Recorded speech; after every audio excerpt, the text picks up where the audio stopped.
આકાશવાણી ભુજ પ્રસ્તુત છે અખબારોની હેડલાઇન્સનો કાર્યક્રમ હેવર હેવર.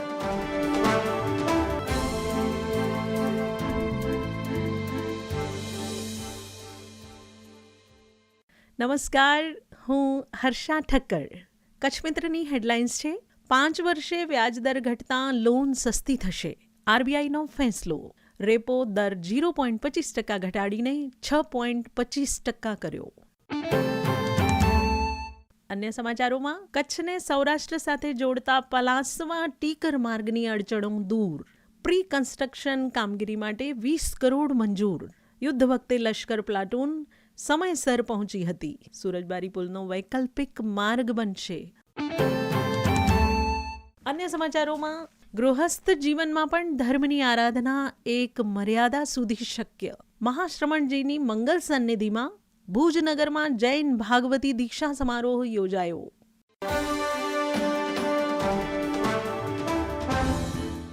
હું જયેશ રાવલ. સંદેશમાં અંદરના પાને સમાચાર છે. કચ્છમાં પવન ફૂંકાતા શિયાળુ પાક ઘઉં તેમજ રાયડાને નુકસાન થવાની ભીતિ.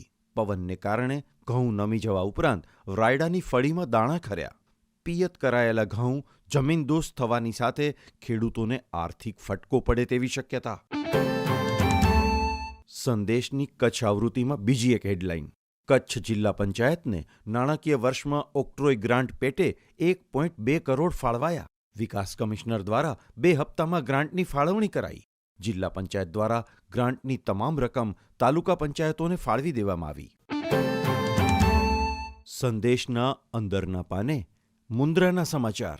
રાષ્ટ્રીય બાળ સ્વાસ્થ્ય કાર્યક્રમ હેઠળ મુન્દ્રાના ભૂજપુરના 8 વર્ષના બાળકને મળ્યું નવજીવન. હૃદયમાં વાલ્વની ખામી જણાતા 1 પણ રૂપિયાના ખર્ચ વગર ઓપરેશન કરાયું. રાજ્ય સરકાર દ્વારા બાળકોના આરોગ્યની ચિંતા.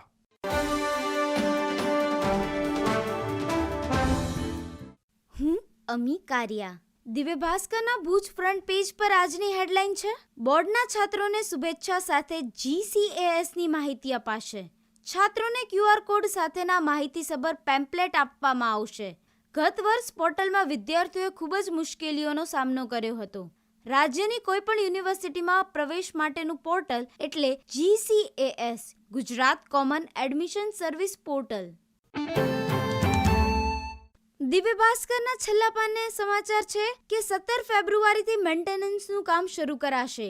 સમારકામ માટે પાવાગઢનો રોપવે 1 માર્ચ સુધી બંધ રહેશે. 72 કિલોમીટરની ઝડપે પવન ફૂંકાતા જૂનાગઢ રોપવે બંધ. અન્ય એક સમાચાર છે: જંગીમાં GBS વાયરસની બીમારી જોવા મળતા પરિવાર ચિંતિત. આરોગ્ય તંત્ર હરકતમાં. રાજકોટની ખાનગી હોસ્પિટલમાં દર્દીના અલગ અલગ રિપોર્ટ કરાતા નિદાન.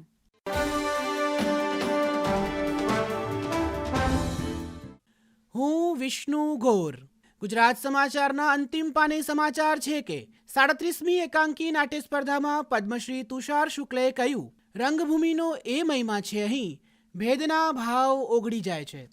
ગુજરાત સમાચાર ટ્રસ્ટ અને કલા સ્મૃતિ આયોજિત એકાંકી નાટ્ય સ્પર્ધામાં 9 એકાંકી વચ્ચે સ્પર્ધા. અને એક સમાચાર છે કે પ્રધાનમંત્રી જન આરોગ્ય યોજનામાં ગેરરીતિ. 71 હોસ્પિટલ સસ્પેન્ડ, 1 બ્લેકલિસ્ટ. હોસ્પિટલોને ₹19.90 કરોડનો દંડ ફટકારાયો. પ્રધાનમંત્રી જન આરોગ્ય યોજના હેઠળ 7 વર્ષમાં ગુજરાતના 63.7 લાખ દર્દીઓને સારવાર પાછળ 14,189 કરોડ ખર્ચાયા. અને એક સમાચાર છે કે નેશનલ હાઈવે ઓથોરિટીએ નવી લાઈન નાખતા ભુજ રેલવે મથકના માર્ગે દિવસોથી ભરાયેલા ગટરના પાણી ઓસરવાનો અંતે આરંભ.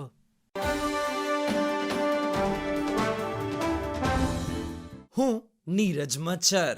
આરબીઆઈના નવા ગવર્નરે આપી મોટી ભેટ. રેપો રેટમાં 5% ઘટાડો. ગુજરાતી જાગરણના સમાચાર. આરબીઆઈના નવા ગવર્નર સંજય મલ્હોત્રાએ લોકોને મોટી ભેટ આપી. ક્રેડિટ પોલિસીના નિર્ણયની જાહેરાત કરાઈ. રેપો રેટ એ વ્યાજદર છે જેના પર રિઝર્વ બેંક ઓફ ઇન્ડિયા બેંકોને નાણાં લોન પર આપે છે. મોનેટરી પોલિસી કમિટીએ પોલિસી રેટને 6.5% થી 6.25% સુધી 25 બેસિસ પોઈન્ટ્સ ઘટાડવાનો સર્વસંમતિથી નિર્ણય કર્યો. ફેબ્રુઆરી 2023થી રિઝર્વ બેન્કે રેપો રેટ 6.5% પર જાળવી રાખ્યો હતો. કોરોના વાયરસ રોગચાળાના પ્રથમ લહેર દરમિયાન બેન્કે રેટ કટની જાહેરાત કરી હતી. ત્યારથી વ્યાજદરમાં સતત વધારો થયો છે અને તે હાલ 6.5%ના વર્તમાન સ્તરે પહોંચી ગયો છે.